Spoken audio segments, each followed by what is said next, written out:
verecek olgunna kıyamet gününe yada düşüp ökünelliği. يقول يا ليتني قدمت لحياتي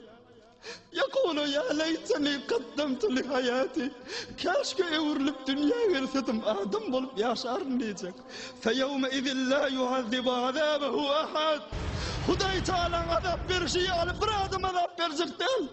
والقين ولا عذاب در خداي تعالى تيار لك قويد شو دنيا دا توبت من فاسر وغناهكار والكتن بندلره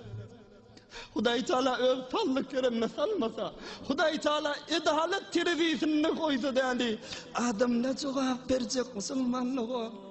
Adam bir 5 yıllık yaşayışına bu hoşluklarını dedi ne cevap tapacak kıyamet gününe haydi bilmeden Huday Teala'ya ne duracak cevap vermeli ey Müslümanlık Allah Geleylin yegane Rabbul Alemin Huday Teala'ya imanımızda rasık olayım